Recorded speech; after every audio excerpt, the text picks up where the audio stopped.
Ethical decision making models, जब भी आपने कोई डिसीजन मेकिंग करनी है उसके लिए कौन कौन से एथिक्स का ख्याल रखना है। शादी अब मामलात को एक दफा छोड़ दें। सबसे पहले तो उसने एथिक्स के बारे में बताया है और पूरे एथिक्स के अंदर सिर्फ एक ही लफ्ज है, मोरल फिलॉसफी। मतलब दूसरे लफ्जों में सादा अल्फाज बताएं तो इखलाकियात। फिर बिजनेस एथिक्स क्या होते हैं? बिजनेस एथिक्स का मतलब क्या होगा? बिजनेस को किन एथिक्स का ख्याल रखना चाहिए ताकि उसके एथिक्स करते क्यों है। एथिक्स का मेन पर्पस ये होता है कि हमने अगर एथिक्स का ख्याल रखेंगे तो हमारी गुडविल बेहतर हो, मेन ये चीज होती है। कहता है कि एथिकल बिहेवियर इन बिजनेस का मतलब होता है behaviour is consistent with the principle of norms and standard of business practices that have been agreed upon by society. ये है एथिक्स। सिर्फ इतनी डेफिनेशन है कि वो सारे असूल, वो सारे नॉर्म्स, वो सारे स्टैंडर्ड जिसको सोसाइटी एक्सेप्ट कर ले, वो एथिक्स है। हाँ, अगर वो सोसाइटी के खिलाफ है तो वो हम इसका मतलब है एथिक्स के खिलाफ काम कर रहे हैं। कहते बिजनेस के एथिक्स कौन से होंगे? Accepted by the society. Simple. कहते हैं कौन से एथिक्स की बात कर रहे हैं? सबसे पहले वो कहते हैं कि एम्प्लॉय का ख्याल रखना, इन्वेस्टर के कॉन्फिडेंस को बहाल रखना, कस्टमर की सेटिस्फैक्शन पे काम करना। इसको हम बारी बारी भी पढ़ते हैं। फिर उसके बाद प्रॉफिट पर ही सिर्फ ना देखना। ये 4 काम है। अगर वो कहता है, ये सवाल पेपर में आपको पता है आ सकता है कि बिजनेस एथिक्स में किस किन चीजों का ख्याल रखा जाता है। पहले एम्प्लॉय कमिटमेंट। अगर एम्प्लॉय जिस ऑर्गेनाइजेशन में खुश होगा वो उस ऑर्गेनाइजेशन की गुडविल को इंप्रूव करेगा। वो किसी भी जगह, अब मैं इसकी छोटी सी एग्जांपल देता हूं ऐसे ही, क्योंकि हमारा सेल्फ इंटरेस्ट वाला काम ना हो जाए। एक फर्म थी जो तकरीबन तब, अब तो ए कैटेगरी में, तब वो सी कैटेगरी में थी। तो एक स्टूडेंट का वहां पे एडमिशन यानी हो गया, इंडक्शन हो गई। तो हमें बुरा लगा कि वो स्टूडेंट बहुत अच्छी थी, तो हमें ऐसा लगा कि यहाँ पर उसे नहीं होना चाहिए, वो किसी और जगह पर वो डिजर्व करती हैं। तो हमने उसे कॉल की कि हम कोशिश करते हैं कि किसी अच्छी फर्म में, बिग 4 में आपका करवा दें। तो उन्होंने कहा नहीं। मैंने कहा वजह? एनवायरनमेंट बहुत अच्छा है, यहाँ पर सपोर्ट करते हैं एक दूसरे की, पढ़ाई में भी और काम करने में भी, तो जो भी कैटेगरी है, बट एनवायरनमेंट बहुत अच्छा है। वजह कि उन्होंने अपने इंटर्नीज को एक ऐसा एनवायरनमेंट दिया हुआ था कि वो वहां पर खुश थे, सेटिस्फाइड थे। एक और फॉर्म को मैं जानता हूं, वो भी सी कैटेगरी की है। वो अपने इंटर्नीज को 2000 एक्स्ट्रा पे करते हैं जो उनका स्टाइपेंड होता है। अब ये भी वहां के जो इंटर्नी है वो बाकी कामों को भी थोड़ा सा शायद बर्दाश्त कर ले होंगे और इस बात पे सबको खुशी से कहते हैं कि हमारी फर्म 2000 एक्स्ट्रा पे करती है। एक फर्म है जो दोपहर का खाना देती है इंटर्नीज को। अरे नाम बताएंगे जब टाइम आएगा, आपका नाम भी बताएंगे, वो अनऑफिशियली होगा। ठीक है। तो अब इससे हुआ क्या? उन फर्म्स की गुडविल में इजाफा हो, चाहे वो जो पहली फर्म की मैं बात करूं इस टाइम वो एक कैटेगरी और वो स्टूडेंट भी अभी वही है, क्योंकि अभी उनका 1 साल 1.5 साल अभी स्टिल रहता है। तो इसका मतलब है शुरू उन्होंने सी कैटेगरी में किया था और उनकी जब इंडक्शन क्लोज होगी तो ए कैटेगरी फर्म से होगी। तो ये एनवायरनमेंट जो एम्प्लॉय को एनवायरनमेंट देना होता है ना, ये भी बिजनेस की गुडविल होती है। तो कहते हैं कि क्या कमिटमेंट है एम्प्लॉय के साथ? कहते हैं ethics contribute to employee commitment, यानी जो एम्प्लॉय के साथ आपने कमिटमेंट की हुई है क्या उसको फुलफिल कर रहे हो? ये बिजनेस की बात हो रही है। When employees trust that the company is working for the benefit of its employees and the general public as well, कहता है तो कंपनी अपने इंप्लॉइज के लिए, उनके बेनिफिट के लिए काम कर रही है ना, तो फिर वो इंप्लॉइज क्या करेंगे? ऑब्वियसली कंपनी के बेनिफिट के लिए काम करना शुरू कर देंगे। जापान के अंदर क्या होता है? जापान के अंदर इंप्लॉय सेटिस्फेक्शन देखी जाती है। वो इंप्लॉय को इतना सेटिस्फाई करते हैं कि उन्हें 14 घंटे काम करना भी काम नहीं लगता। हाँ, उनकी नीयत भी साफ है, ये भी है कि हम 6 घंटे काम नहीं कर सकते और वो 14 घंटे खुशी से काम करते हैं। और कुछ दोस्त जिनके साथ राब्ता है वो कहते हैं कि वहां पर काम बर्डन ही नहीं लगता। पता नहीं क्या है, वो किस तरह से एनवायरनमेंट उन्होंने डेवलप किया है कि कहते हैं पाकिस्तानी वहां जाकर 14-14 घंटे काम कर लेते। और एक एग्जांपल मैं दूं उनकी सेटिस्फेक्शन का, शायद मेरा दोस्त वहां पर उनकी जॉब हुई, तो जब वहां वो पहुंचा तो वो ड्राइवर कंपनी का लेने आ गया, क्योंकि वो कंपनी के वीजे पे गया था। कहता जब मैं पहुंचा तो वो मुझे डायरेक्ट एक अपार्टमेंट पे लेकर गया, जो उन्होंने पहले से मेरे लिए खरीद के या उसने रेंट पे लेकर या उनका अपनी जगह थी उन्होंने मेरे लिए अरेंज करके रखा था। कहते हैं मैं जैसे ही पहुंचा ना तो थोड़ा सा मैं फ्रेश होके देखा तो फ्रिज में खाना भी था, फ्रूट्स भी थे। कहते हैं वो ऐसे था जैसे मैं अपने घर में आया। कहते हर चीज जो मुझे एक चीज जरूरत थी मुझे अरेंज करने की जरूरत नहीं पड़ी, सब कुछ अवेलेबल था। मेरे दिमाग में सिर्फ एक ही चीज थी कि मैंने काम क्या करना है। बाकी तो उन्होंने खुद अरेंज कर दिया, खाना उन्होंने अरेंज कर दिया, फ्रूट्स तक अरेंज कर दिए, रहने के लिए जगह दे दी, तो बाकी काम क्या रह गया? काम। तो वहां पर वो कहते हैं काम बर्डन ही नहीं लगता। तो ये सारे का सारा क्या होता है कि बिजनेस एथिक्स के ऊपर काम कर रहे होते हैं कि आप अगर एम्प्लॉय के बेनिफिट के लिए काम करेंगे तो एम्प्लॉय इतना भी बेशर्म नहीं कि वो फिर भी काम ना करे। हमारे यहां ये देखा जाता है बेसिकली कि हमें ऐसा लगता है कि हम कंपनी के लिए, फर्म के, हमें 90% स्टूडेंट्स को ये लगता है जो फर्म में काम करते हैं ना कि फर्म हमसे बहुत कमाती है और हमें देती सिर्फ 20-22 हजार। तो उनके दिल में कभी भी फर्म से मोहब्बत डेवलप नहीं होती, सिवाय एक दो फर्म्स हैं या 2-4 फर्म्स हैं जो फर्म्स को छोड़ने का शायद बच्चों का दिल नहीं करता। अदरवाइज कभी भी कोई भी स्टूडेंट आज तक फर्म्स की मोहब्बत में गिरफ्तार होकर बाहर नहीं निकला आज तक। हमेशा वो कहता है कि मैंने ही फर्म को कमा के खिलाया है और फर्म ने मुझे कुछ नहीं दिया, लेकिन फर्म ने आपको 3.5 साल ट्रेन भी तो किया है। हम क्या थे? Chartered accountant. हम कैफ करके थोड़ी बन जाते हैं। चार्टर्ड अकाउंटेंट तो वो 3.5 साल है, लेकिन हमारा माइंडसेट ऐसा होता है कि हमें ऐसा लगता है कि हम सब कुछ फर्म के लिए कर रहे हैं, लेकिन फर्म हमें सिर्फ 20-22 हजार दे रही है। और ये देखिए आए दिन स्टाइपेंड बढ़ने का रोला डाला जाता है, लेकिन हमारे दिमाग में कोई ये चीज भी तो डाले कि भाई साहब 3.5 साल में आपको एक आम इंसान से चार्टर्ड अकाउंटेंट भी तो बना दिया है, आपको एक ऐसा मार्केट का कंपटीटर बना दिया, कंपेटिटर बना दिया कि आप किसी भी मार्केट में जाओ तो सारे लोग आपसे कम है। अगर ये बात आप में डेवलप हो जाए तो शायद आप लोगों को फर्म के लिए थोड़ी सी इज्जत भी बढ़ जाए। उसके बाद वो कहता है on the contrary employees who feel that their employer is not following ethical standards, कि जब एम्प्लॉय को ये लगे कि वो एथिकल स्टैंडर्ड पे काम नहीं कर रहा, मेरा ख्याल नहीं रख रहा, मुआशरे का ख्याल नहीं रख रहा, तो वो कहता है like to break ethical code of conduct and compromise on value such as integrity, loyalty, fairness and respect while making the decision.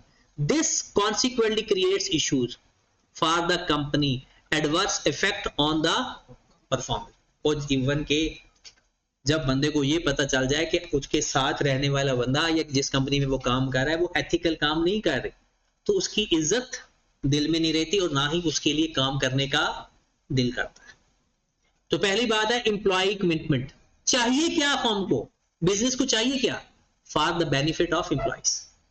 Employ commitment में अगर हम देखें, और अगर एम्प्लॉय को ऐसा लगे कि वो स्टैंडर्ड पे काम नहीं कर रही तो उसका कॉन्सिक्वेंसेस क्या है कि उसकी परफॉर्मेंस अच्छी नहीं होगी। Investor confidence. अब एक बिजनेस, आपके पास कुछ पैसे आ गए, आप इन्वेस्ट करना चाहते हो और आपको पता चला है कि जिस फर्म में आप इन्वेस्ट करना चाह रहे हो वो तो एनवायरमेंटल इश्यूज का ख्याल ही नहीं रखती। आए दिन उसके ऊपर केसेस हो रहे हैं कि भाई साहब आप एनवायरमेंट को आलूदा कर रहे हो, माहौल खराब कर रहे हो, और आपको कहा जाता है कि आप इर्द गिर्द अपने दरख्त लगाओ, दरख्त नहीं लगा रहे हो, आप अपने केमिकल ऐसे वेस्ट करते हो जिससे इर्द गिर्द लोगों को नुकसान हो रहा है, तो क्या आप उस कंपनी में इन्वेस्ट करना चाहोगे? कभी भी नहीं। आपको चाहे वहां से ज्यादा डिविडेंड भी ऑफर हो जाए ना, आप कहोगे नहीं यार ये कभी भी इसके ऊपर कोई लीगल एक्शन हो सकता है और ये बंद हो सकती है। तो आजकल के इन्वेस्टर प्रॉफिट से ज्यादा एथिकल एनवायरनमेंट को भी देख रहे हैं कि वो जो कंपनी या जो बिजनेस एथिकली स्टैंडर्ड्स को फुलफिल कर रहे हैं ना, लोग वहां पर ज्यादा इन्वेस्टमेंट कर रहे हैं। और ये लोग एक यानी अपनी अब तो रिपोर्ट के अंदर ये लिखना शुरू कर दिया उन्होंने कि वो अपने एम्प्लॉयज के लिए क्या क्या करते हैं, एम्प्लॉय रिटायरमेंट बेनिफिट्स के लिए क्या क्या करते हैं। और इवन के पंजाब कॉलेज पाकिस्तान का एक बहुत बड़ा ग्रुप है, इसमें अगर आप देखें तो ये प्रॉपर इनका मेडिकल अलाउंस होता है टीचर्स के लिए, हालांकि प्राइवेट कॉलेज है, मेडिकल अलाउंस होता है, वेकेशन अलाउंस होता है, टेस्ट बनाने के पैसे मिलते हैं, टेस्ट चेक करने के पैसे मिलते हैं, और जो छुट्टियां 3 महीनों की होती है उनमें पैसे मिलते हैं, प्रॉपर इन्हें सैलरी मिलती है सारे टीचर्स को। अब उन्होंने, अब देखिए पंजाब कॉलेज में पढ़ाने वाला टीचर किसी और कॉलेज में मूव नहीं करता, अनटिल एंड अनलेस के कोई इंटरनल मसला ना हो या उन्होंने खुद कुछ ना कहा हुआ, अदरवाइज पंजाब कॉलेज में पढ़ाने वाले टीचर आज तक आप किसी से भी पूछ ले, वो इतना उनका सेटिस्फेक्शन का ख्याल रखते हैं। वजह क्या है? इसलिए वो कंप्लीट भी कर रहे हैं। इस टाइम आप सिर्फ लाहौर के अंदर देखिए, आपको इतने पंजाब कॉलेज नजर आएंगे, हर टाउन के अंदर आपको एक पंजाब कॉलेज नजर आते हैं। वो कहते हैं इन्वेस्टर नाउअडेज, आजकल के investor recognise the importance of investing in ethically sound corporation. कहते हैं कि आज का इन्वेस्टर थोड़ा सा कॉन्शियस है और वो उन चीजों में इन्वेस्ट करता है जहां पर, जैसे अगर हम सादा सी बात करें, आजकल लोग गोरमे की जो फ्रेंचाइज है या गोरमे की डिस्ट्रीब्यूशन है उसको क्यों लेना चाह रहे हैं कि वो कहते हैं कोक और पेप्सी इन्वॉल्व है जंग के अंदर। आईफोन के बारे में ये कह रहे हैं कि आईफोन के स्टिल शेयर्स गिर गए हैं सिर्फ इस वजह से कि उसके बारे में खबर लीक हुई थी कि आईफोन ने पता नहीं कितना ही इसराइल जो आर्मी है उसको फंडिंग की है, उसके अब शेयर्स की प्राइस तो देखिए नीचे आ गई। वजह क्या है कि ये भी एक एनवायरमेंटल इशू है, तो इन्वेस्टर का कॉन्फिडेंस वहां पर स्लम्प डाउन हो जाता है। वो कहते हैं कि नहीं, जो एनवायरमेंटल या जो सोसाइटी की खैर का नहीं है उसमें आप इन्वेस्ट ना करो। अब आप देखें कि गोरमे की जो डिस्ट्रीब्यूशन थी, कहते हैं कि 5 से 10 लाख रुपए में मिल जाती थी, आज 1 करोड़ से भी नहीं मिल रही। नेक्स्ट कूलर की फ्रेंचाइज ऐसा ही था, 2-4 लाख से 4-5 लाख रुपए में मिल जाती थी, आज आपको मिल ही नहीं रही। पैसे लोग लेकर फिर रहे हैं, डिस्ट्रीब्यूशन नहीं मिल रही। पेप्सी और कोक की डिस्ट्रीब्यूशन अब जो मिलती ही नहीं थी, मुल्तान की डिस्ट्रीब्यूशन 2.5 करोड़ की मिलती थी मुझे याद है, और आज 50 लाख में लोग लेने के लिए तैयार है। वो देने के लिए तैयार है, कोई लेने के लिए तैयार नहीं। वो जो डिस्ट्रीब्यूशन का मालिक था वो छोड़ के नेक्स्ट कॉलर की फ्रेंचाइज लेके बैठा, उसकी डिस्ट्रीब्यूशन लेकर बैठा। ये सारा क्या था? कॉन्फिडेंस था इन्वेस्टर का। अब इन्वेस्टर उसमें इन्वेस्ट नहीं करना चाहता। क्या वजह थी?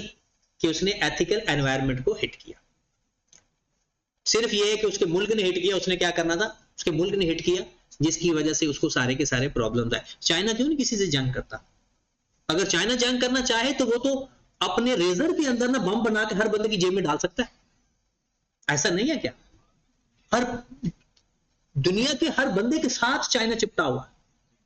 अगर आप के पास कुछ भी है, मतलब आपके घर में या आपने कुछ पहना हुआ है, आपके पास है कुछ ना कुछ चाइना का जरूर लगा हुआ है। इवन के चाहे वो यूएसए से क्यों ना आएगा, मतलब बंदे को बेइज्जती हुई है। मैंने आपको शायद एक दफा एग्जांपल दी थी कि मेरे तो दोस्त, उसकी वालदा यूएसए से वापस आई तो उन्होंने गिफ्ट के तौर पर सबके लिए कुछ लाई, तो मेरे लिए घड़ी लेकर आई।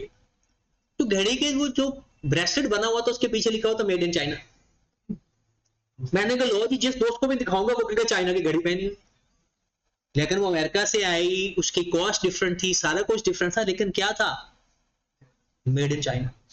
और अगर आज चाइना चाहे तो दुनिया के हर घर को तबाह कर सकती है। सिर्फ अपनी प्रोडक्शन के अंदर कुछ ऐसी चीज इन्वॉल्व कर दे और वो कर भी सकती, हर चीज उसने बना दी। लेकिन वो इस एनवायरनमेंट इश्यू को, कहीं जंग होती है तो सबसे ज्यादा चाइना को टेंशन क्यों होती है? क्योंकि चाइना हर जगह पर अपनी चीजें सप्लाई कर रहा है, तो चाइना सबसे ज्यादा चाहता है कि यहां पर जंग बंदी हो जाए, चाइना खत्म हो जाए जंग। लेकिन जो कुछ नहीं चाहते, कुछ शैतानी मुल्क हैं जो नहीं चाहते, वो चल रहे हैं। आगे देखिए, they understand.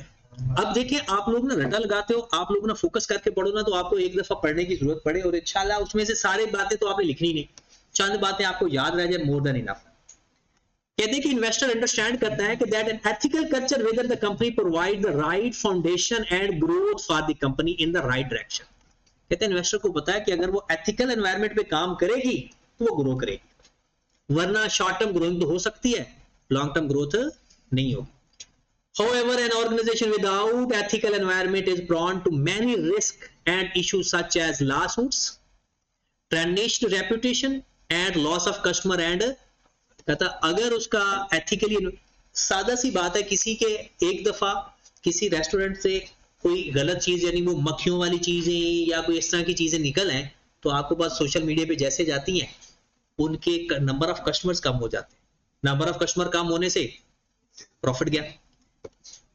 Undoubtedly, investors look for the financial fundamental to their major concern when investing in the company, but they also look for the company are not just as the large market size, but also strong on the ethical ground. कहता वो सिर्फ ये नहीं देखेगी कि उसके customer कितने हैं, वो ये भी देखेगी क्या वो एथिकली काम कर रही है या नहीं। कहते हैं इसलिए इसकी जरूरी है। फिर कस्टमर सेटिस्फेक्शन, ये तो जरूरी है। आपको पता है कि कस्टमर को कहते हैं customer is a king. Market के अंदर कस्टमर को किंग बोला जाता है। वजह, जिसके कस्टमर ज्यादा है वही किंग है, जिसके कस्टमर कम है वो फेक किंग है। A company revenue comes from its customer. Success of the company highly depend on the customer satisfaction. Customer satisfaction का मतलब क्या होता है? क्या जी कैसे कस्टमर सेटिस्फेक्शन हासिल हो सकती है? क्वांटिटी से नहीं, क्वालिटी से। ठीक है, जो बताओ वही प्रोवाइड करो। क्वालिटी से ज्यादा जो बताओ। हमारे मुल्क में क्या है, कहते हैं कि हमारे पाकिस्तान है वो वाहिद मुल्क है जिसमें ऑर्गेनिक चीजें सबसे ज्यादा बिकती हैं केमिकल के साथ। और उन्होंने एक रिसर्च की कि जिस चीजों को उनको वो कह देते हैं ना, जो लिख देते हैं, टैग लगा देते हैं, वो एक में उन्होंने लिखा जी कि जनाब ये वीटेबल, किसके अंदर वीटेबल का मतलब ये था कि वो जो गंदम के उन्होंने कुछ बिस्किट बनाए, उन्होंने चेक किया कि उस बिस्किट के अंदर सबसे कम क्वांटिटी गंदम की है जो बाकी नॉर्मल बिस्किट्स में होती है, और उसका नाम क्या था, वीटेबल। मतलब उन्होंने ये हमारी प्रोडक्शन का हाल है। तो कहता है कि लॉन्ग लास्टिंग रिलेशनशिप के लिए फिर आपको कस्टमर का ट्रस्ट बिल्ड करना पड़ेगा। और ये भी होता है कि मोस्ट ऑफ द केसेस कुछ लोग तो ये कहते हैं कि जी उनको ना आईफोन के बगैर तो मोबाइल नहीं अच्छा लगता। मतलब वो उन्होंने उसकी आदत डिवेलप कर दी, या वो एक कस्टमर लॉयल्टी थी, या व्हाटएवर जो भी था। कहता है ये भी है लेकिन इसके बाद हम आगे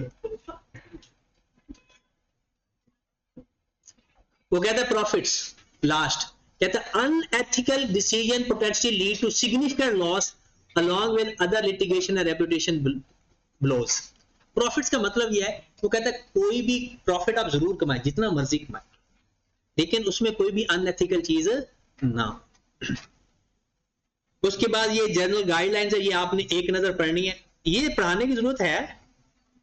integrity, objectivity, professional competence, due care, ये तो सबने ऑडिट पढ़ा हुआ, ये पढ़ रहे होंगे, ये पढ़ा होगा, पढ़ रहे हो अभी सबने। चलो एक दफा आप लोग पढ़ लेना, अगर इसमें कोई इशू आता है, लेकिन पढ़ना जरूरी है। इसके अंदर ना एग्जांपल में आपको ना ऑडिट में भी फायदा होगा। अगर आपको ये नहीं पता चल रहा होगा ना कि अच्छा ऑब्जेक्टिविटी वाला कौन सा थ्रेट है, तो आपको यहां से लाजमी पता चल जाए। ये इन्होंने बहुत सादा अल्फाज में लिखा, कल मैं पढ़ा भी दूंगा। आज मैं चाहता हूं कि हम अपने मेन पर्पस पे जाएं, कम से कम ये लगे कि हमने कुछ पढ़ा है। लो जी, कहते हैं कि जनाब अगर आपने एथिकल डिसीजन मेकिंग करनी है तो आपके पास दो मॉडल है। चलो आप खामोश हो जाएं प्लीज। पेपर में आपके पास टोटल 3 टाइप के क्वेश्चन आ सकते हैं। एक, बिजनेस एथिक्स कौन कौन से, वो कौन कौन से हैं? Employ commitments. एम्प्लॉय कमिटमेंट्स में क्या करना है कि जी बिजनेस को एम्प्लॉय की भलाई के लिए काम करना चाहिए। अगर एम्प्लॉय को ये लगेगा कि वो बिजनेस की भलाई के लिए काम नहीं कर रहा, वो अनएथिकली कामों में इन्वॉल्व है, तो उसके एडवर्स इफेक्ट हो सकते हैं। एम्प्लॉय कमिटमेंट खत्म हो गया। दूसरा, इन्वेस्टर कॉन्फिडेंस। वो कहते हैं कि आजकल के जमाने में जो इन्वेस्टर है वो कहां पैसे इन्वेस्ट करता है, वो सिर्फ प्रॉफिट को नहीं देख रहा, कंपनी के मार्केट शेयर को नहीं देख रहा, बल्कि एथिकल एनवायरनमेंट को भी देख रहा है कि कौन सी कंपनी है, क्योंकि वो ही लॉन्ग लास्टिंग है। और फिर कस्टमर सेटिस्फेक्शन, और कस्टमर सेटिस्फेक्शन के बाद एक प्रॉफिट वाला पॉइंट। उसके बाद यहां से 2 सवाल, दूसरा सवाल आपका इन 2 मॉडल में से किसी एक में से आ जाए। एक सिनेरियो होता है और वो सिनेरियो को आपने ध्यान से पढ़ना है। पहला है ट्रिपल ए और एक है टक्कर मॉडल। आज हम ट्रिपल ए पढ़ते हैं, कल टक्कर मॉडल पढ़ लेंगे, ठीक है? या इसको ये कल खत्म हो जाएगा चैप्टर हमारा। नहीं, ये सेकंड लास्ट चैप्टर है थ्योरी का ये सेकंड लास्ट है। बुक का ये उसका पार्ट 1 का आखिरी चैप्टर, ठीक है? ट्रिपल ए, आपको पता है कि अमेरिका के अंदर ना आपने मोस्टली देखा होगा, जैसे आपने पहले एक मॉडल पढ़ा था बोस्टन मॉडल, और अब हम पढ़ने लगे ट्रिपल ए। इसमें क्या होता है, एक ग्रुप होता है, वो किसी रिसर्च के ऊपर काम करते हैं, वहां से जो वर्किंग पेपर को तैयार करते हैं ना, उसका वो नाम रख दिया जाता है। AAA stand for American accounting association, American accounting association. इन्होंने कहा कि भाई साहब जब भी आप लोगों ने कोई भी काम करना है तो 7 स्टेप में आपने कोई भी डिसीजन लेना, 7 बातें सोचनी है। कोई भी डिसीजन लो, हमें एक सिनेरियो आएगा, सिनेरियो में लिखा आएगा कि जनाब आप ये डिसीजन कौन सा लोगे, तो हम ये 7 स्टेप अप्लाई करेंगे। पहला वो कहता है establish the facts of the case. Establish the मतलब इशू क्या है, what, who, where, when and how. कि सबसे पहले आप जिस सिनेरियो को हल करने जा रहे हो, जिस मसले को हल करने जा रहे हो, मसला है क्या। सबसे पहला ये काम, मसला क्या है। Establish the fact of the case, वो हकीकत जानो, उस केस में कौन सा मसला आपको लिखा गया। आइडेंटिफाई द एथिकल इशू, उस केस में इखलाकी मसला कौन सा है। उस केस में पहले मसला क्या है। जब मसलों को पता चल जाए, अच्छा क्या उनमें कोई एथिकल इशू है, मतलब सपोज दैट आप किसी का कैलकुलेटर चोरी करके आकर अपना सोल्यूशन हल कर रहे हैं, वो बेचारा बैठा है कैलकुलेटर ढूंढ रहा है, मतलब मसला यह है कि आपको तो फायदा हो गया, लेकिन उसमें एथिकल इशू क्या था कि आप किसी और का नुकसान करके अपना फायदा हासिल कर रहे, पेपर पास करना है। ये इसमें ये चीजें बाद में देखते हैं। तीसरा, identification of the norms, principles and values related to the case. अच्छा, कौन से असूल या कौन से नॉर्म्स या प्रिंसिपल उस एथिकल इशू पर अप्लाई होते हैं। क्या इंटेग्रिटी वाला प्रिंसिपल अप्लाई होता है, क्या ऑब्जेक्टिविटी वाला होता है, या कॉन्फिडेंस, कौन सा प्रिंसिपल रिलेट कर रहा है। पहला मसला क्या है, ये आपको ना रिस्क के वो सवाल हल करने में भी ये मदद मिलेगी, लेकिन ये स्टेप दिमाग में रखने हैं, ऐसे परफॉर्म नहीं करने, परफॉर्म इसमें करने। पहला क्या है, केस ढूंढो, मसला क्या है। दूसरा, उसमें एथिकल इशू क्या है। तीसरा, वो किस प्रिंसिपल को हिट कर रहा है, किससे रिलेट कर रहा है। तीसरा, each alternative course of action is identified.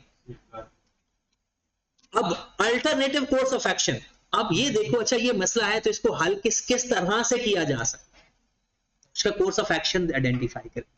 5वें नंबर पे matching norms, principle, values to options. अच्छा, जो आपने कोर्स ऑफ एक्शन सोचे उससे कौन सा आपका प्रिंसिपल फुलफिल हो जाएगा। अगर आपने ये ऑप्शन अपनाई तो जी इंटेग्रिटी वाला काम हो गया, सेल्फ इंटरेस्ट थ्रेट खत्म हो गया। या जो आप लोग कह रहे थे कि ये आपको ब्राइबरी वाला काम हो रहा है, ये रिश्वतखोरी हो रही है, वो काम कैसे खत्म करना है। पहला केस मसला क्या है, दूसरा एथिकल इशू क्या है, वो एथिकल इशू किस प्रिंसिपल से रिलेट करता है, उसके अल्टरनेटिव एक्शंस क्या है, और उस अल्टरनेटिव एक्शन से वो कौन से प्रिंसिपल मैच करेंगे। उसके बाद 6 नंबर पे consequences of the outcomes. Okay, आपने जो सोचा कि आपने जो भी सोच लिया कि भाई साहब ये एक्शन लेकर आना है, उसके कॉन्सिक्वेंसेस क्या होंगे। सपोज दैट मैं आपसे एक बात कहता हूं कि आपने ना एक फर्नीचर बनाना है, उसके लिए आपको वुड चाहिए। आपने एक फॉरेस्ट से लकड़ी ले ली, ठीक है, आप एक केस हो गया कि जी भाई साहब लकड़ी आपने गैर कानूनी तौर पर लिया है, गवर्नमेंट ने मना किया कि इस फॉरेस्ट से लकड़ी नहीं लेनी। अब केस तो हो गया। पहली बात, इशू क्या है, लकड़ी लेना। अब लकड़ी लेने में कौन सा प्रिंसिपल इन्वॉल्व है, अब उसको आपने कैसे रिजॉल्व करना है। गवर्नमेंट ने कहा था कि अगर आपने लकड़ी लेनी है तो आपको कम से कम इतने पौधे और लगाने पड़ेंगे, क्या आपने लगाए, किस प्रिंसिपल को आप हिट कर रहे हैं। फिर उसके कॉन्सिक्वेंसेस क्या होंगे कि आप पर केस हो सकता है, आप पर आइंदा आने वाले साल के लिए पाबंदी लग सकती है, आपके प्रॉफिट कम हो सकते हैं। यानी जो जो एक्शन है उस हर एक्शन का कॉन्सिक्वेंसेस लिखना है। And last one is decision taken. इसमें डिसीजन ना स्पेसिफिक नहीं होता, जनरलाइज होता है बिजनेस के अंदर, क्योंकि ये बिहेवियर की स्टडी होती है। ऑडिट के अंदर आपका डिसीजन, कंपनी लॉ के अंदर आपका डिसीजन स्पेसिफाई होता है, जो जनरलाइज करता है वो फेल हो जाता है। यहां पर स्पेसिफाई नहीं होगा। क्या लिखोगे, अगर ये एक्शन लोगे इसका ये कॉन्सिक्वेंसेस है, इसका ये डिसीजन होना चाहिए। अगर दूसरा एक्शन लोगे, इसमें हर पॉसिबल एक्शन के कॉन्सिक्वेंसेस लिखने हैं और हर कॉन्सिक्वेंसेस का डिसीजन लिखना है कि आप उस कॉन्सिक्वेंसेस में कौन सा डिसीजन ले रहे हो। बात समझ लगी? चलो जी, सातों स्टेप बताएंगे। शाह जी बताएंगे, जरी सी बात है, एक ही बंदा बैठा है जो पूरी तरह कंसंट्रेशन के साथ सुन रहा है। बुक को देखे बगैर शायद उर्दू में सुनाना है, क्योंकि बुक में तो अंग्रेजी में लिखा हो। सातों स्टेप। पहला नहीं, पहला establish the facts of the case, मसला क्या है। दूसरा एथिकल इशू क्या है, उस फैक्ट में जो आपने आइडेंटिफाई किया उसमें एथिकल इशू क्या है। तीसरा मतलब तो उर्दू में वो तो लिखा हो, जो फंडामेंटल प्रिंसिपल जो इशू है वो किस फंडामेंटल प्रिंसिपल से रिलेट कर रहा है। ठीक होगी बात। चौथा नंबर कोर्स ऑफ एक्शन क्या है, कोर्स ऑफ एक्शन या अल्टरनेटिव उसमें क्या क्या हो सकते हैं, फिर वो अल्टरनेटिव मैच करने हैं नॉर्म्स प्रिंसिपल से। छठा कॉन्सिक्वेंस, किस चीज के, मतलब आपने जो आउट किया है उनके कॉन्सिक्वेंसेस के। और सातवां डिसीजन मेकिंग। दोबारा देखें, पहले establish the facts of the case, फिर identify the ethical issue of the case, फिर एथिकल इशू रिलेट कैसे करें, नॉर्म्स प्रिंसिपल्स वगैरह, फिर उसके बाद उसके अल्टरनेटिव जो सॉल्यूशंस हैं वो। पांचवें नंबर पर आपने करना है वो मैच करना है अल्टरनेटिव जो आपने सॉल्यूशन सोचे हुए हैं। पांचवें नंबर पर कॉन्सिक्वेंसेस देखने हैं, और छठे नंबर पर आपने देखना है, सॉरी लास्ट नंबर पर आपने देखना है डिसीजन कौन सा लेना। ये सारी बातें अभी बाद में मैं ये दोबारा एक दफा फिर इसको हर पॉइंट को भी देखूंगा, लेकिन जी जब तक हम सवाल नहीं करेंगे तो ये चीज आपको नजर नहीं आएगी। ये जो आपका सवाल आपको लग रहा है ये तकरीबन यहां तक क्वेश्चन है, इसको छोटा मैं थोड़ा सा करता हूं ताकि, लेकिन छोटा से नजर नहीं आएगा। ये सवाल है हमारा सारा ही, मतलब कोई पेपर में भी ऐसे ही सवाल आ सकता है। आपको नजर आ रहा है आपको सही तरह? इसी तरह का एक सवाल मैंने आपको जो एग्जांपल दिया, इसी तरह का ये सवाल है। इसका सवाल का सबसे अच्छी चीज ये है कि आपका ये सवाल हल हो जाता है अगर आपको ये 7 स्टेप परफॉर्म करने आ जाए। वो कहता है Opulent Furniture Limited is one of the largest furniture retailers and has its manufacturing facilities and retail shops across the globe. पहले पैराग्राफ के अंदर याद रखें इंट्रोडक्शन होता है कंपनी का, मसला नहीं होता। पहले पैराग्राफ में हमेशा क्या होता है, कंपनी का इंट्रोडक्शन। कहता है the company design and sale premium quality furniture and hardwood flooring. पता चल रहा है बिजनेस क्या है उसका, एक तो फर्नीचर प्रोवाइड करती है और दूसरा वुड फ्लोर भी। The company due to nature of its product is aware of the deforestation. वो कहते हैं उसे पता है कि वो गैर जंगली काम कर रही है, मतलब जंगल उगाने की बजाय जंगल काट रही है। It causes in different regions where it operates. कहता है ये डिफरेंट जगहों पे काम कर रही है और डिफरेंट जगहों पे ये मसला है। However, the company's value and principle display a high regard for environmental concern as shown in their vision statement. उसने अपने vision statement में सारा लिखा हुआ है। At Opulent Furniture, our vision is to provide the highest quality furniture for all our customers across the globe while integrating environmental friendly practice in the manufacturing of our product. कहते हैं हम environment friendly काम कर रहे हैं। वो क्या काम होता है, reforest करना, यानी दोबारा नए पौधे लगा देना। ये तो उसने अपनी विजन स्टेटमेंट भी बता दी, मसला इसमें कोई भी नहीं आया, कोई फैक्ट नजर नहीं आया। अ रीसेंट रिपोर्ट अब आ गया, entitled companies costing the environment. कहते हैं कि रिपोर्ट आई अखबार में और उस रिपोर्ट का टाइटल क्या था, कंपनीज कॉस्टिंग द एनवायरनमेंट। क्या मतलब है, कंपनी एनवायरनमेंट को खराब कर रही है। Published by the Environmental Protection Agency suggested that Opulent Furniture was clear cutting virgin trees over thousands of acres. कहता है कि वो जो नए पौधे उग रहे हैं उसको कंपनी पत्नी thousands of acres सफाया कर दिया। If this large scale deforestation continued, South Asia would be left with significant environmental damage such as loss of habitat, higher stream temperature, flooding, dying fish which could take decades of repair. कहता अगर ये सब कुछ हो गया ना तो सालों लग जाएंगे फिर इसको रिपेयर करते हुए. ये रिपोर्ट के अंदर आ गया और रिपोर्ट के अंदर क्लियर उस बिजनेस का नाम लिखा हो.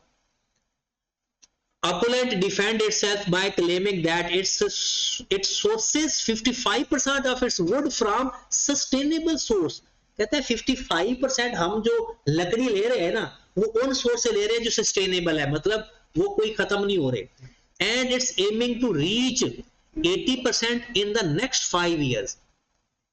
It also referred its heavy contribution towards forest management and reforestation. कहता है कि उन्होंने ये डिफेंड के लिए अपने कहा कि भाई 55% तो हम लकड़ी वो ले रहे हैं कि जो कि ग्रो हो जाती है दोबारा जल्दी, और हमारा नेक्स्ट 5 सालों में ये प्लान है कि हम ये 80% पे ले जाएं.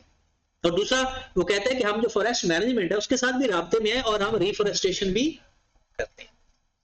यहां पर थोड़े थोड़े मसाइल नजर आए हमें. अब आगे चलते हैं. ये हो आप AIA, मतलब ये आपका नाम समझ लो अपना, has recently joined the company as assistant internal auditor at a very handsome salary package. She is assigned to verify the sourcing of wood used during the last 6 months.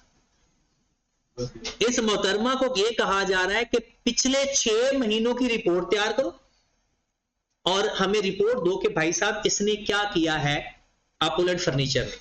She has found the verification process regarding supplies of Forest Stewardship Council certified wood is not effective. उसने कहा ये जो उन्होंने certificate लिया हुआ है ना वो भी ठीक मतलब अब आपको ये पाकिस्तान में पहुंचा है वहां, अब आपको ऐसा लगेगा कि काम कैसे होते हैं.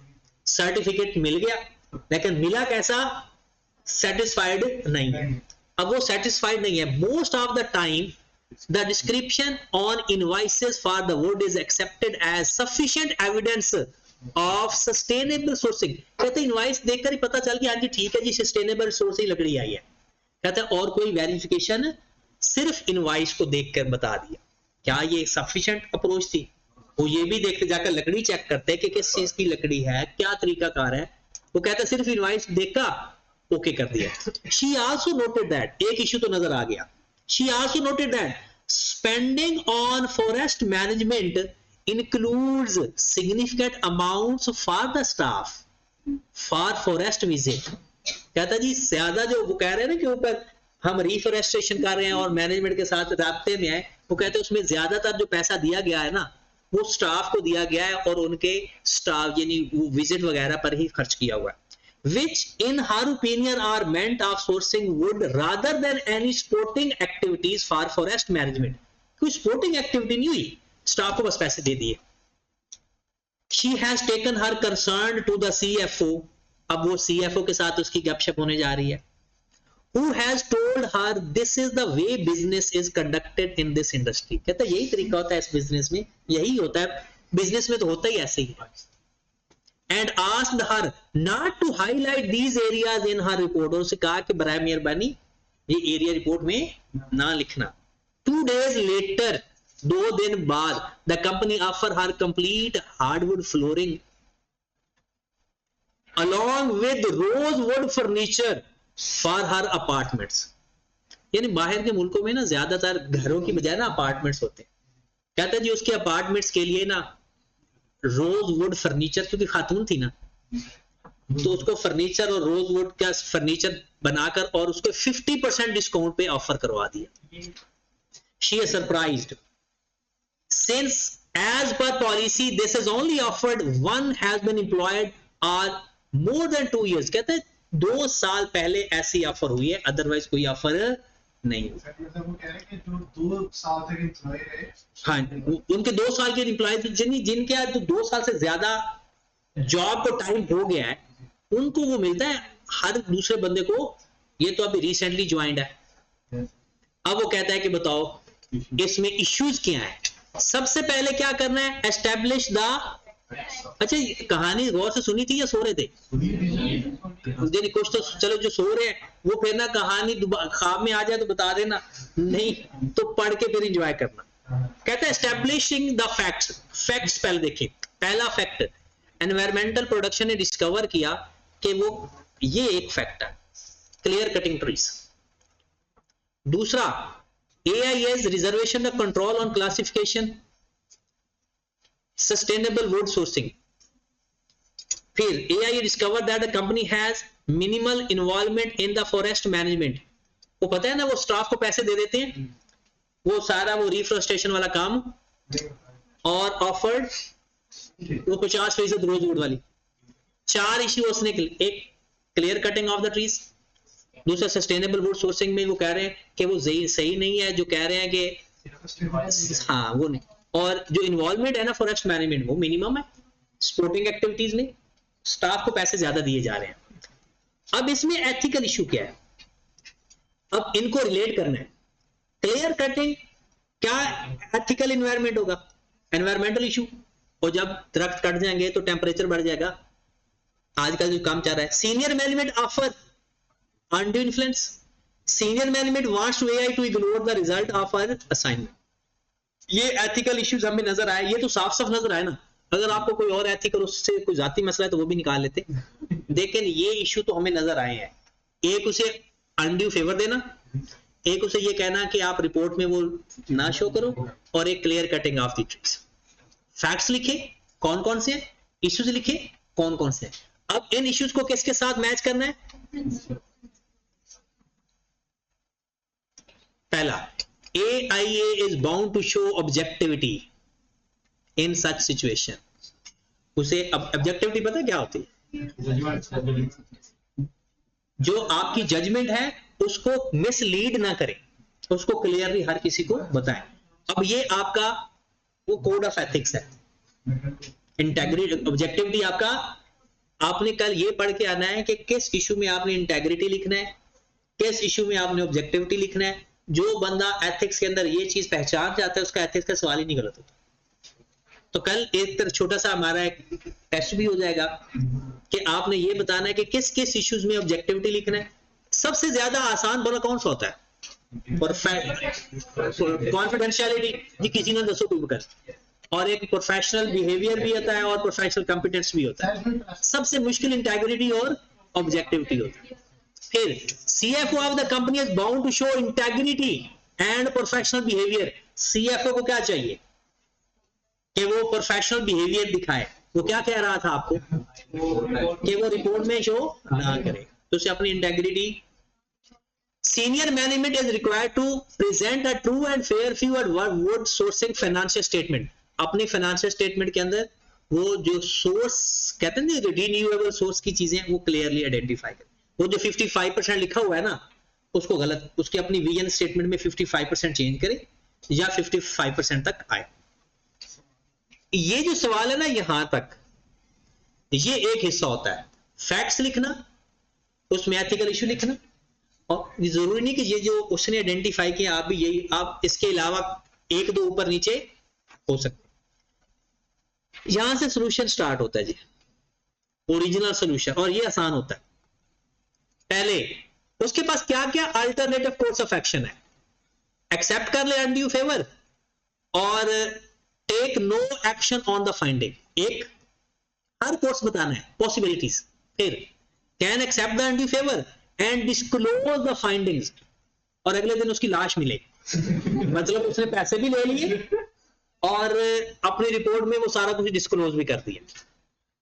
या तो ऊपर वाला है ना कि आप वो ऑफर ले ले और ना डिस्क्लोज करें, ये तो काम ठीक है, लेकिन उसके लिए वो जो AIA है, और या वो एक्सेप्ट कर ले और डिस्क्लोज भी कर दे, ये तो फिर इसको पंजाबी में जो कहते हैं उसको छोड़ दो या वो रिफ्यूज कर दे और नो एक्शन।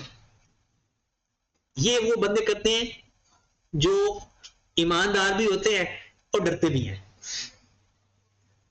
मतलब डर की वजह से कोई एक्शन नहीं लेना और ईमानदारी की वजह से कोई रिश्वत नहीं लेनी। रिफ्यूज और डिस्क्लोज, असल तो ये है, असल तो कोर्स ऑफ एक्शन ये है। कि वो रिफ्यूज भी करे और डिस्क्लोज भी करे। लेकिन ये 4 ऑप्शन है और पेपर में ये चारों ऑप्शन लिखनी है। अब पहले सर हमने each alternative course बताना, मतलब हमने सारा बताना है और फिर उसमें बताना है कि इसमें ज्यादा बेस्ट क्या है, वो डिसीजन मेकिंग में जाकर, और वो भी जर्नलाइज करना है, स्पेसिफिक नहीं लिखना।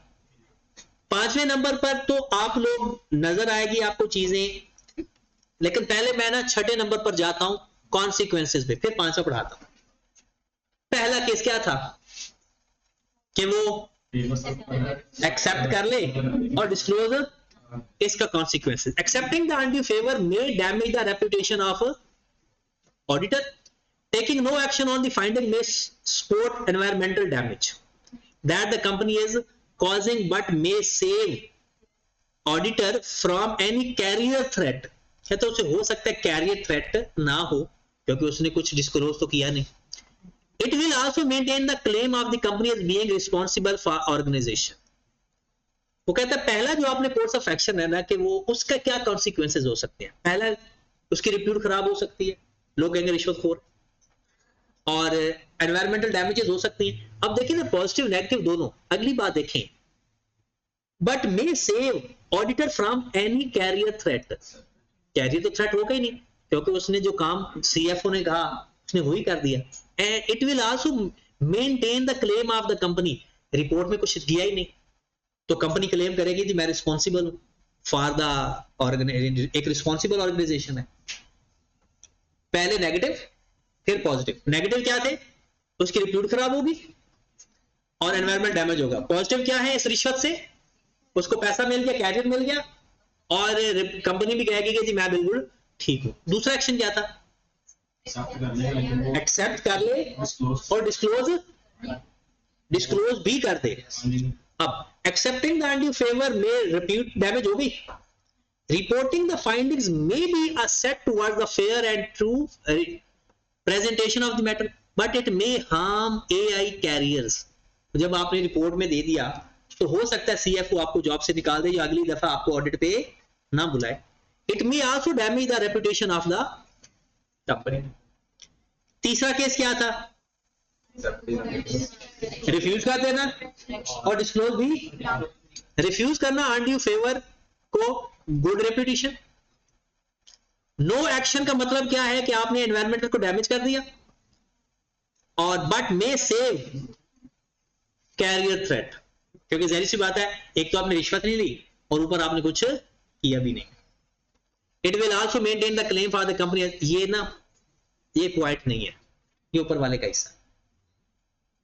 Last, refusing the anti favour में बिल्ड। अब ये देखें, गुड रेपुटेशन और एनवायरमेंट भी बच गया, एआई का कैरियर खतरे में और उसकी रेपुटेशन, कंपनी की रेपुटेशन भी खतरे। कोर्स ऑफ एक्शन का पता चला उसको, कोर्स ऑफ एक्शन उतने ही कॉन्सिक्वेंस, और बैड और गुड हर हालात में। डिसीजन कौन सा, अब देखो डिसीजन लेने का तरीका बहुत ही चीकू टाइप है। From the above analysis auditor will be able to balance the consequences against primary principle and values by selecting the best fit alternative. बस कि इनमें से कौन सा कुछ जो कंपनी भी बच जाए, कैरियर भी बच जाए, किसी न किसी तरीके से एनवायरमेंट भी बच जाए, सारा कुछ हो जाए, लेकिन ऐसा पॉसिबल होता नहीं। तो ये डिसीजन के अंदर हमेशा ये जनरलाइज करता है। लेकिन एक चीज हम नहीं पढ़ी, 5वां स्टेप कहता है accepting the undue favour is accepting inducement that is with an intent to influence. Taking no action on the finding is compromising integrity and. वैसे अगर मैं अपनी बात बताऊं, मुझे जहां समझ नहीं लगती थी मैं इंटेग्रिटी और ऑब्जेक्टिविटी दोनों लिख देता था, और जहां समझ लग जाती थी तो फिर वहां पर थोड़ा सा देख लेते थे, लेकिन आज तक समझ लगी नहीं। ऑब्जेक्टिविटी और इंटेग्रिटी अब आकर कुछ समझ लगी है कि जब टाइम ही खत्म हो गया लिखने वाला। Accepting the undue favour is accepting inducement. Induce पता है आपने एथिक्स में पढ़ा, लफ्ज इंड्यूसमेंट बार बार आपने पढ़ा होगा। इंड्यूसमेंट का लफ्ज का मतलब क्या है, इसका लालच। इंड्यूसमेंट का मतलब क्या होता है, वो कहता है accepting inducement that is with an intent to influence. Reporting the finding is in the line with the principle of integrity and कहता है एक्सेप्ट कर लेना। इंटेंट टू इन्फ्लुएंस का मतलब क्या होता है कि कल को एक दफा आप रिश्वत ले लोगे ना, सारी जिंदगी के लिए आप अनड्यू फेवर देते रहोगे। एक दफा आप रिश्वत ले लोगे, फिर उसी रिश्वत को, ये जो बिजनेसमैन लोग होते हैं ना, खास तौर पर जितने भी ये डिपार्टमेंटल लोग होते हैं ना, एक दफा वो किसी न किसी की रिश्वत देकर उसका रिकॉर्ड रख लेते हैं, फिर वो सारी जिंदगी उसी को बेस बनाकर काम करवाते रहते हैं। Refusing the undue favour is refusing the inducement, but taking no action and finding compromising the objectivity and. एक ही बात, रिश्वत नहीं ली तो इंड्यूसमेंट से फ्री हो गए, रिश्वत ले ली तो इंड्यूसमेंट में आ गए। दूसरा, एक्शन ले लिया तो आपने फॉलो किया ऑब्जेक्टिविटी एंड इंटेग्रिटी को, और एक्शन नहीं लिया तो आपने कंप्रोमाइज किया ऑब्जेक्टिविटी और इंटेग्रिटी। तो ये सवाल आपको पेपर में आता है, एक दफा आ जाता है ट्रिपल ए मॉडल का, एक आ जाता है टक्कर मॉडल का, ठीक है। और एक सवाल आपको आ सकता है पेपर में, ये जो प्रिंसिपल है ना, ये आपकी बुक से निकाल दिए गए हैं, ऑब्जेक्टिविटी इंटेग्रिटी, ये कुछ भी नहीं लिखा हुआ, बुक में नहीं है, हमारी आई कैप की किताब में नहीं है, लेकिन ये सिर्फ इसलिए लिखे हैं कि थोड़ा एक दफा आपकी रिवीजन हो जाए। तो पेपर में सवाल ही 3 आ सकते हैं आपको इस सब्जेक्ट, और हर दफा सवाल आता है। एक कौन सा आएगा, बिजनेस अपने एथिक्स में किन किन चीजों का ख्याल रखता है, और दूसरा सवाल क्या आएगा, इन दोनों में से कोई एक। तो कल आप लोगों ने एक तो ये सवाल दोबारा करना है, बुक में नहीं है, टक्कर वाला है, टक्कर वाला कल आपने ना एक सवाल खुद से करके आना है, ट्रिपल ए मॉडल वाला। टक्कर में 5 क्वेश्चन था ना, इसमें 7 स्टेप है, बस इसमें ये फर्क है दोनों में। ये वाला सवाल इसमें दोनों अप्लाई हो रहे हैं, तो ये दोनों कल कर लेंगे, एक आप करके आना, एक मैं करवा दूंगा। क्वेश्चन नंबर 2 दानिश अब्बास वाला,